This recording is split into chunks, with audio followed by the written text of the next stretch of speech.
Ennesimo incidente mortale in A4 nel tardo pomeriggio, nel tratto compreso tra Latisana e San Giorgio di Nogaro. Un camionista ha perso la vita travolto dopo essere sceso dal mezzo in seguito a un tamponamento con un'auto. Una serie di scosse di terremoto, la più forte di magnitudo 5.7 questa mattina, hanno fatto tremare l'Italia. L'epicentro al largo della costa marchigiano-pesarese. Il sisma è stato avvertito anche in Friuli Venezia Giulia. Locali pubblici nel mirino dei ladri, a Udine raid nelle osterie, razzie anche nelle auto parcheggiate fuori dai ristoranti. I vandali devastano l'ex sala bowling di Tricesimo, danni per 150.000 euro. Con la conclusione del super bonus a dicembre e lo stop alla cessione dei crediti da parte di Poste Italiane, sono a rischio imprese e famiglie, servirebbe una proroga di 4 mesi, quanto chiede il commercialista di Udine Alberto Maria Camillotti. La maggioranza dei piccoli comuni della regione ha problemi di organici, ma i concorsi vanno deserti. Il posto fisso non attrae più. Al tema è dedicata la puntata di Elettroshock di questa sera con protagonisti i primi cittadini.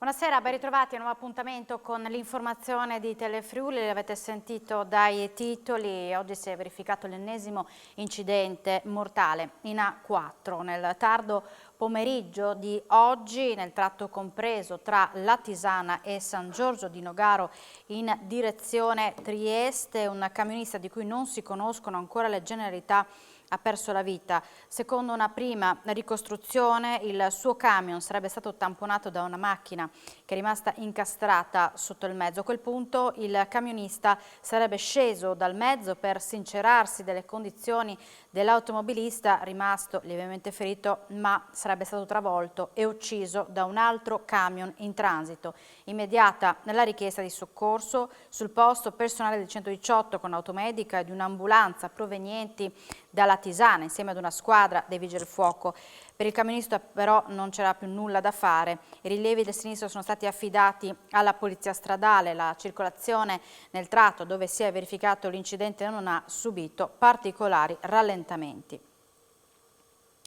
Ormai un bollettino quotidiano, quello sui furti consumati o tentati nei locali udinesi. In uno di questi, nell'arco di 3 giorni, è stato preso di mira per ben 2 volte. In un'altra storica osteria del capoluogo friulano, oltre al fondo cassa, i ladri, forse per brindare, hanno arraffato anche bottiglie di alcolici.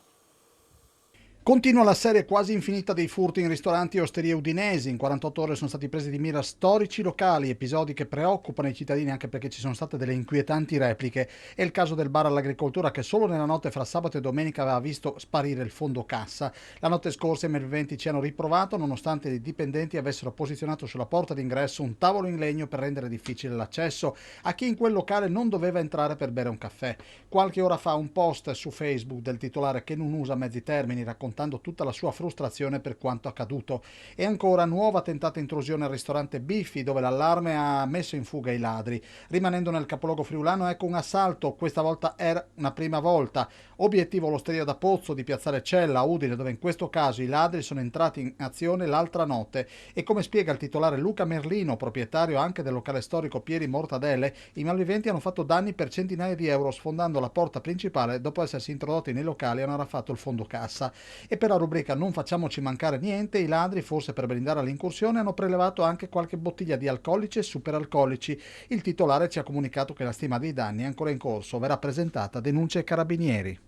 Danni per almeno 150.000 euro causati dai vandali che hanno preso di mira e semidistrutto l'ex sala bowling di Tricesimo. Nel comune in azione anche i ladri che stanno facendo razzia nelle auto in sosta fuori dai locali.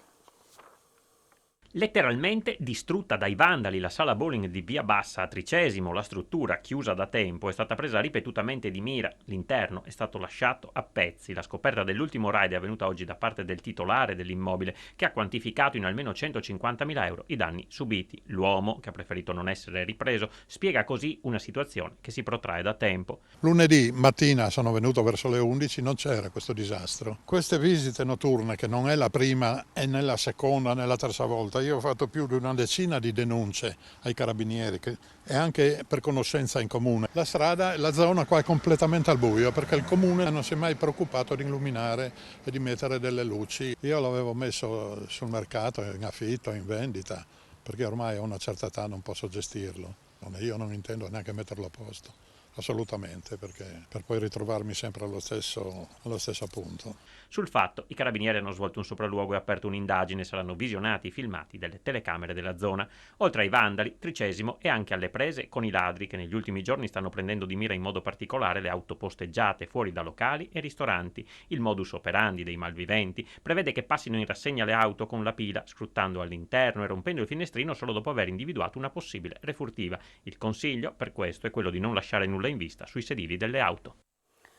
Poco dopo le 7 di questa mattina una scossa di terremoto di magnitudo 5.7 è stata registrata al largo della costa marchigiana ed ha fatto tremare mezza Italia. Il sisma è stato avvertito anche in diverse zone del Friuli Venezia Giulia, oltre che in Croazia e Slovenia. Una serie di scosse di terremoto, la più forte di magnitudo 5.7, hanno fatto tremare l'Italia. L'epicentro è stato registrato dall'Istituto Nazionale di Geofisica e Vulcanologia al largo della costa marchigiano-pesarese, a una profondità di 8 km e a 30 km da Fano e 35 da Pesaro. Una quarantina le scosse successive, tra cui una di magnitudo 4 alle 7.12, tutte di entità minore. Uno sciame sismico che è stato percepito dall'Adriatico. Ad Ancona i cittadini sono scesi in strada, pareti, lampioni e lampadari hanno tremato a lungo. Non ci sarebbero, secondo le prime informazioni, danni visibili sui palazzi, ma ci sono fessurazioni e crepe in diverse abitazioni. Le scuole dell'area maggiormente interessata sono state chiuse in maniera precauzionale, così come la circolazione ferroviaria. Impegnati gli elicotteri dei reparti volo di Pescara e Bologna per una verifica dall'alto delle aree interessate dalla scossa sismica. Nella clip la ricognizione dell'equipaggio di drago VF-52 dei Vigili del Fuoco. Il movimento tellurico è stato avvertito in molte regioni del centro-nord, tra cui il Friuli Venezia Giulia, in particolare lungo la costa e la bassa friulana fino a Trieste. Segnalazioni sono giunte da Castions delle Mura, Ruda, Palmanova, Lignano, Grado, Codroipo, Aquileia, Rivignano, ma anche da Udine e Pordenone. Numerose le chiamate alla sala operativa regionale della Protezione Civile e gli operatori del NUE 112, ma in regione non si registrano danni. Fortunatamente la scossa è divampata nel bel mezzo del mare Adriatico. Se l'epicentro fosse stato sulla terraferma, le conseguenze sarebbero davvero state serie. A dirlo il centro sismologico di Udine, che comunque rassicura normale attività in una zona catalogata come sismica.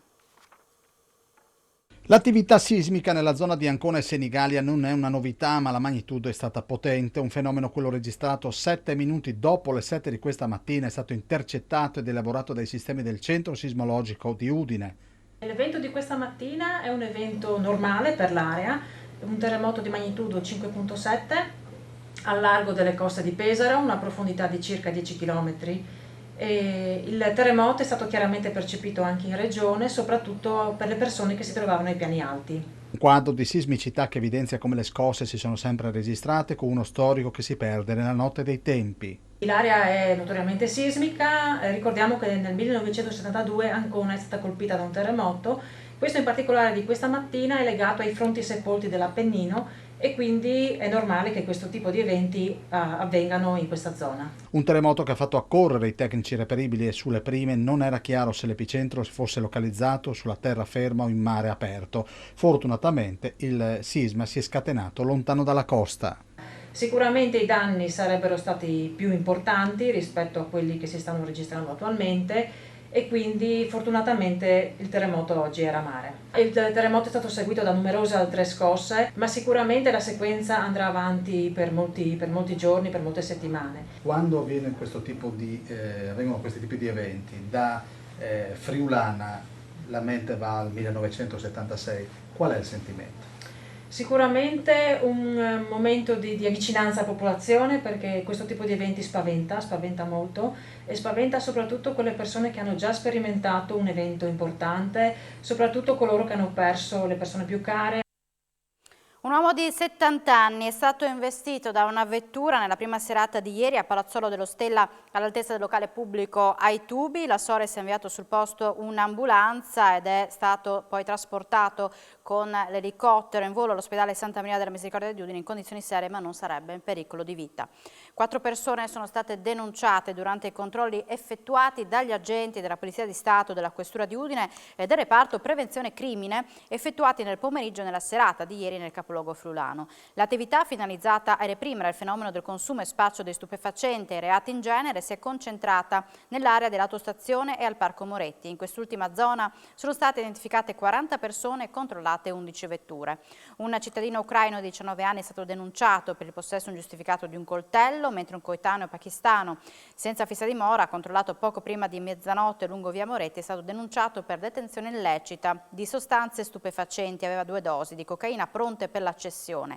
Le volanti ed altre pattuglie dei reparti hanno identificato nella zona dell'autostazione 156 persone, controllato 79 autovetture, denunciate un cittadino marocchino di 33 anni, controllato in via Leopardi, responsabile qualche ora prima di una rapina impropria di un paio di scarpe, sottratto in un locale del centro, un cittadino iracheno 27enne per minacce. A distanza di 11 anni dalla condanna del Tribunale di Venezia, una pattuglia di carabinieri di Basovizza lo rintraccia durante un controllo di retrovalico e scopre che sull'uomo, un 40enne rumeno, pende un mandato di cattura. Deve scontare 5 mesi di reclusione per tentato furto aggravato. Assieme a dei complici aveva fatto razzia nel garage di un'abitazione. Mentre gli altri erano fuggiti a bordo di un'auto sportiva, lui aveva tentato di dileguarsi salendo in sella ad una moto, che però era senza benzina, ha così dovuto scappare a piedi. Nel garage sono state trovate numerose tracce della banda, i cui componenti sono stati identificati e processati. Il 40enne rumeno è finito nel carcere del Coroneo. Con la conclusione del superbonus a dicembre, lo stop della cessione dei crediti da parte di Poste Italiane, sono a rischio imprese e famiglie. Servirebbe una proroga di 4 mesi, afferma il commercialista di Udine Alberto Maria Camillotti. Superbonus un po' nel caos, dopo che anche Poste Italiane ha chiuso i rubinetti. A questo punto cosa serve per dare tranquillità a imprese e cittadini? Al mio punto di vista serve un intervento legislativo che vada in 3 direzioni. La prima è quella di chiarire definitivamente le responsabilità che ci sono fra cedente e cessionario, favorendo quindi il riacquisto da parte di banche, poste o altri istituti finanziari. Il secondo provvedimento è quello che deve necessariamente intervenire dando una proroga alle villette unifamiliari, proroga che non deve essere finalizzata a far partire nuovi cantieri, ma semplicemente a permettere a chi li ha già in essere di poterli portare a termine, consapevoli del fatto che tante volte il ritardo non dipende né dall'impresa né dal contribuente, ma da un dato oggettivo della mancanza di materie prime, della mancanza di manodopera, della mancanza di prodotti sul mercato. Il terzo elemento che andrebbe coperto da una norma apposta è quello relativo al fotovoltaico, e questo dovrebbe intervenire il legislatore dicendo che l'intervento sui fotovoltaici è considerato completato qualora ci sia il pagamento delle fatture, ci sia un'asseverazione del tecnico che dice che l'impianto è installato e atto all'uso, senza dover attendere le lungaggini burocratiche che prevedono la cessione dell'energia prodotta al GSE. La maggioranza dei piccoli comuni della regione ha problemi di organico e la mobilità del personale non fa che complicare la situazione, mettendo a rischio i servizi ai cittadini. Se ne è parlato questo pomeriggio al direttivo dell'ANCI. Se il posto fisso nella pubblica amministrazione non ha più appeal, con i concorsi che vanno deserti, i sindaci chiedono incentivi per i dipendenti dei comuni più piccoli. La carenza di organico è ormai un problema molto diffuso nei comuni del Friuli Venezia Giulia. Il tema è stato al centro del direttivo ANCI di questo pomeriggio. Qual è la situazione?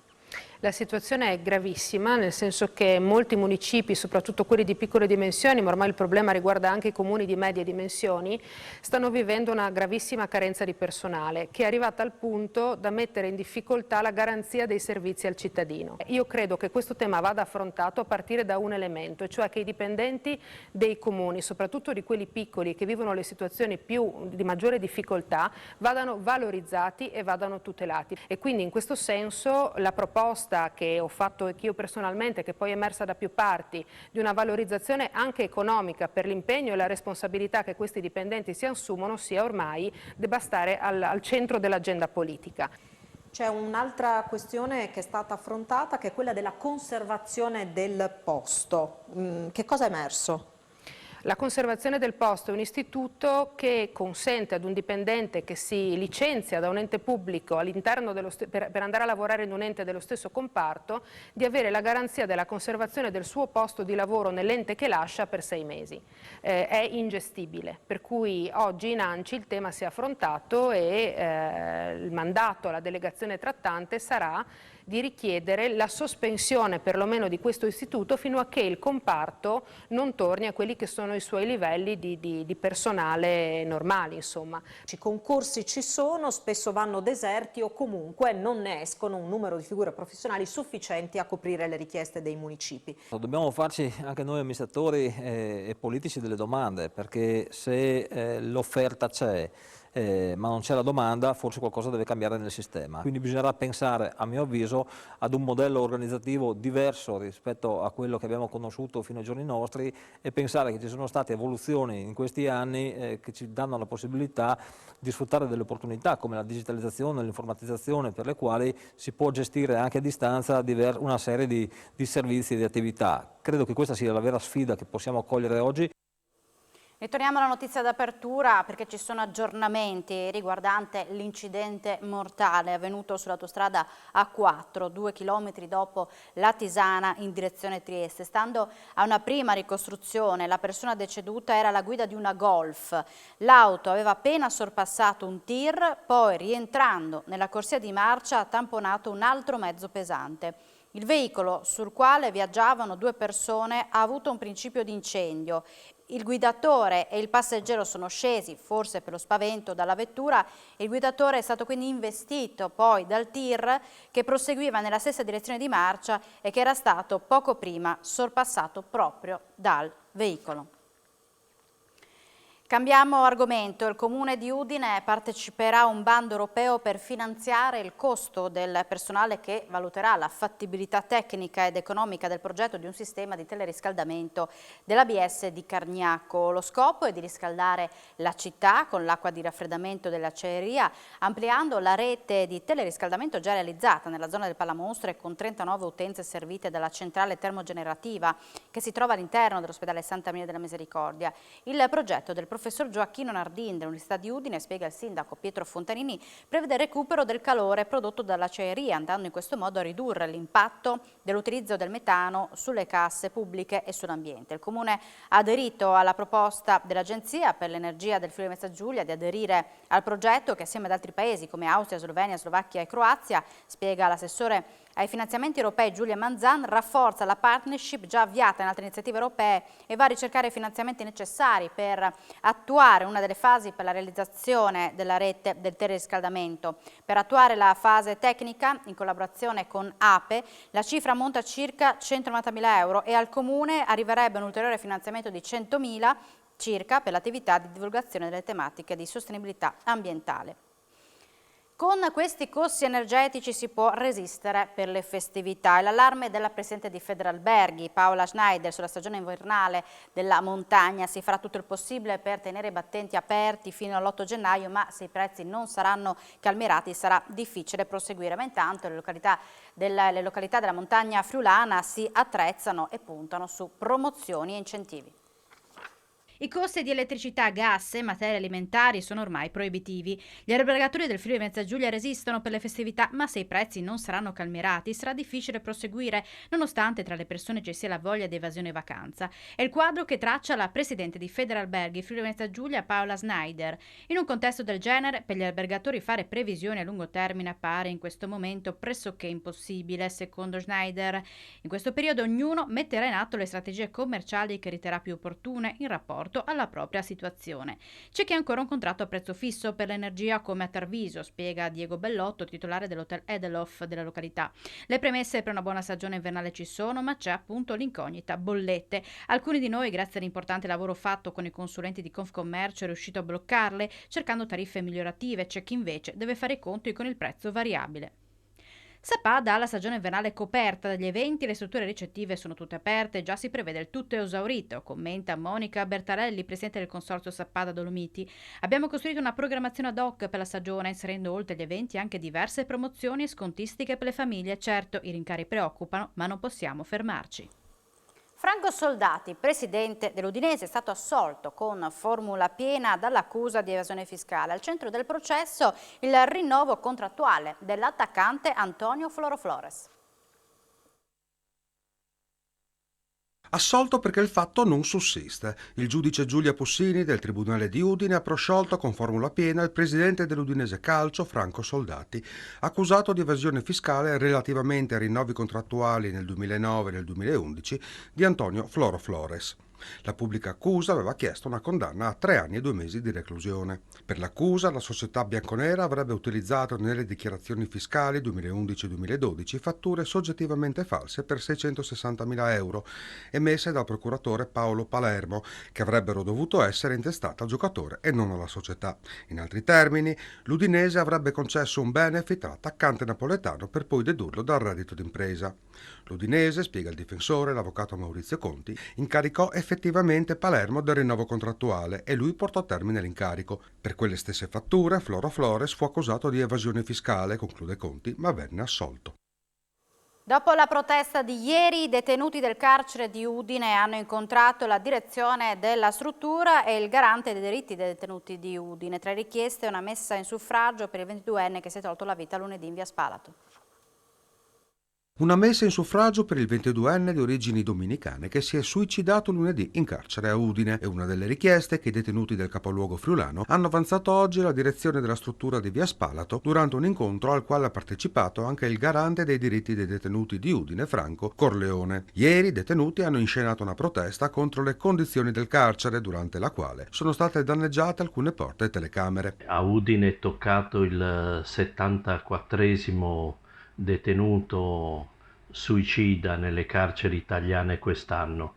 È un record negativo e dimostra la crisi del carcere. Alcuni detenuti di una sezione hanno presentato delle proposte scritte e che si svolga una messa in ricordo, in suffragio di questa vita perduta. Sovraffollamento, assistenza sanitaria e vitto i principali problemi emersi durante l'incontro di oggi. I problemi della struttura di Udine rimangono gravissimi a partire dal sovraffollamento, oggi 141 detenuti con la capienza di 86 posti, i problemi dell'assistenza sanitaria che vengono denunciati e i problemi di organizzazione dal vitto e sopravvitto. Dall'aula di Piazza Oberdan a Trieste alla Casa Rossa di Gorizia, scontro politico sull'immigrazione tra maggioranza e opposizione. Dall'aula all'Isontino, lo scontro dopo il via libera con i soli voti della maggioranza alla proposta di legge nazionale per rivedere le norme sul ricongiungimento si sposta sull'accoglienza alla luce delle tendopoli davanti al Cara e della lunga coda di migranti a Casarossa proprio sul confine. Nuovo esodo che arriva non solo attraverso la rotta balcanica ma anche, come ci è stato riferito dagli stessi agenti di polizia, dal sud Italia, perché sembrerebbe che si sia sparsa la voce che in Friuli Venezia Giulia, sia per le pratiche naturalmente di riconoscimento dello status di rifugiato o di asilo politico, le cose vadano meglio che in altre regioni d'Italia e soprattutto ci sia un trattamento, diciamo, più adeguato. E questo naturalmente non fa altro che acuire il problema. Una situazione legata allo stop ai respingimenti. Dal PD arriva però l'attacco alla maggioranza. Dal centrodestra, dalla Lega, se ne accorgono solo adesso, perché la questione interessa Gorizia e probabilmente fino adesso perché riguardava Gradisca hanno letteralmente dormito. Quello che chiediamo da settimane è che riprendano i trasferimenti alle altre regioni e che il Cara venga svuotato da situazioni di sovraffollamento che non sono degne di un paese civile. Il sindaco di Gradisca ha più volte chiesto che si intervenga per dare risposta e trovare soluzioni a iniziare dalla disponibilità che alcune associazioni hanno dato a supporto del Cara. La rete infrastrutturale che unisce Udine e Pordenone è stata al centro dei lavori del Consiglio regionale. La viabilità tra Udine e Pordenone è stata al centro dei lavori del Consiglio regionale di oggi. Nel corso delle interrogazioni i consiglieri Sergio Bolzonero del PD e Giampaolo Bidoli di Patto per l'Autonomia con Mauro Cappozzella del Movimento 5 Stelle hanno chiesto di fare chiarezza al presidente della regione Massimiliano Fedriga, avendo lui tenuto le deleghe sulle infrastrutture, sulla rete infrastrutturale tra i due comuni. Bolzonello ha fatto un ragionamento più ampio dal quale, secondo l'esponente Dem, è uscita la conferma che questo esecutivo non metterà mano alla partita della Cimpello-Sequals, strategica dopo la connessione della Pedemontana Veneta con la 27 e poi sull'asse ferroviario ma è realmente rafforzato su Pordenone, Udine e Tarvisio. Sulla Cimpello-Gemona invece Bidoli e Cappozzella sottolineano che non sia arrivata una risposta effettiva su cosa si vuole fare e i possibili danni sull'ambiente, in particolare sul tagliamento, ignorando quindi le istanze del territorio e la possibile devastazione dello stesso. L'Aula ha poi bocciato la mozione, sempre di Patto per l'Autonomia, che chiedeva un'urgente revisione dei canoni di concessione per la coltivazione delle acque minerali, termali e di sorgente. L'assessore Fabio Scoccimarro ha spiegato che sono in corso valutazioni finalizzate alla modifica del sistema dei canoni vigenti per incentivare un uso sempre più responsabile della risorsa minerale, evitando gli sprechi tra emuto e imbottigliato. Quindi non si ritiene che esistano in questo momento le condizioni per rivedere i canoni al rialzo. La Giunta regionale ha approvato oggi la manovra finanziaria che è stata già licenziata dal Consiglio delle Autonomie Locali. Una manovra record a 4,95 milioni di euro. L'ultima legge finanziaria targata da questa giunta, guidata da Massimiliano Fedriga, visto che il prossimo anno si vota, vede una crescita decisiva dei contributi e in particolare nella partita della sanità. Abbiamo valutato la necessità di robustire ulteriormente la manovra di stabilità, destinando 197 milioni a tutti i comparti del nostro sistema regionale. In questo modo la manovra di bilancio ottiene più 200 milioni rispetto a quanto è stato approvato in finanziaria per il 2022. Siamo soddisfatti di questo lavoro, siamo sicuri che sia utile e necessario per dare una spinta a tutti i comparti regionali e per garantire una crescita che auspichiamo possa esserci davvero nel 2023 nonostante le previsioni che sono negative. Ora il documento arriverà in Consiglio regionale dove è presumibile che ci saranno ulteriori interventi, in particolare da parte dei singoli partiti. Si moltiplicano le manifestazioni di cordoglio per la scomparsa di Giuseppe Bono, morto a Roma a 78 anni. In tanti lo ricordano come straordinario capitano d'industria, testimonial del miglior Made in Italy, capace di applicare la strategia di imprese ai massimi livelli nei diversi ruoli e incarichi ricoperti nel corso della sua sessantennale carriera. La Camera Ardente di Giuseppe Bono sarà allestita a Roma, nella sala della Protomoteca in Campidoglio. Aprirà venerdì 11 novembre alle 10 e chiuderà alle 19. I funerali si svolgeranno invece il giorno dopo, sabato 12 novembre, nella Basilica di Santa Maria degli Angeli e dei Martiri alle 12. Il gruppo Fincantieri fino al giorno delle esequie ha deciso di esporre le bandiere a mezz'asta in tutte le sedi e negli stabilimenti del gruppo. Oggi alle 12 è stato osservato un minuto di raccoglimento. La società ha anche deciso di intitolare alla memoria di Bono la sala consiglio della sede di via Genova a Trieste. Verrà inoltre attivata una borsa di studio a suo nome per ricordare i valori della formazione e della dedizione al lavoro che hanno sempre contraddistinto il suo operato. Tavagnacco premia la medaglia d'oro all'onore militare Paola Del Din con la cittadinanza onoraria. Il liceo scientifico Marinelli compie 100 anni. Per celebrare l'evento andrà in scena.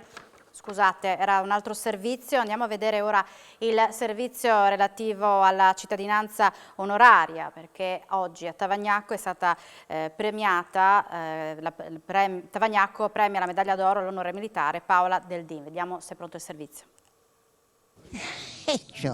Non è la prima volta che ti vedo nel sottosegretario. Fa onore ricevere tanti di questi premi dopo tanti anni. Sì, certo che mi fa un grande onore, anche perché mi permette di poter avere contatto con persone alle quali posso dire che bisogna fare per l'Italia, bisogna abbia sacrificato tanto per niente, per ritornare al punto di prima fra questioni, ritornare al tempo dei guelfi e dei ghibellini. Lei sente che stiamo tornando indietro, ai guelfi ghibellini? Appunto. Con la politica? La politica, con la litigiosità, con la mancanza di spirito di sacrificio anche delle persone. Ci servono persone come voi, insomma. Purtroppo sì, ma purtroppo siamo una razza che è nata fra gente che è morta in guerra e gente che è nata per l'anagrafe. Io sono rimasta uno dei pochi bronzoloni. I giovani cosa dice? Ai miei nipoti, guarda, io dico peste e corna, che devono far bene perché io non li approvo. I giovani, sono bravi. i giovani in generale cosa dice? Bisogna avere coraggio nella vita, perché i problemi ci sono ogni giorno, anche quando si deve fare le pulizie di casa. Partirà domani al Teatro Giovanni da Udine Marinelli 100, un insieme di attività per celebrare i 100 anni del liceo udinese. In programma uno spettacolo celebrativo che fungerà da lancio delle diverse attività programmate per l'anno scolastico in corso.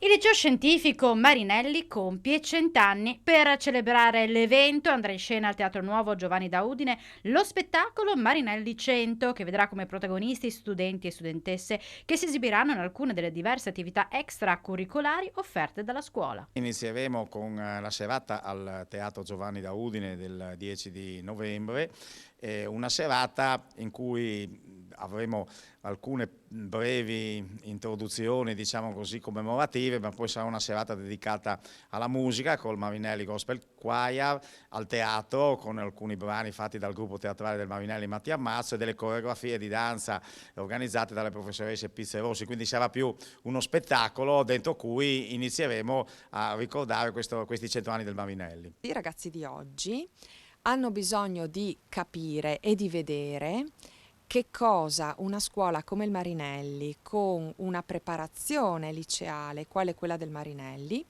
che cosa può dare loro e dove li potrà portare. Quindi abbiamo invitato una serie di ex studenti, studentesse, di testimonial vari, che hanno appunto proprio il compito di dire: ragazzi, noi siamo arrivati qua in ambito scientifico, in ambito umanistico, in ambito artistico, in ambito sportivo.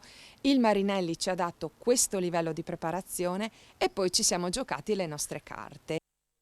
Siamo in chiusura, subito dopo la pubblicità, appuntamento con Sport FVG. Grazie per l'attenzione e buona serata con Telefriuli.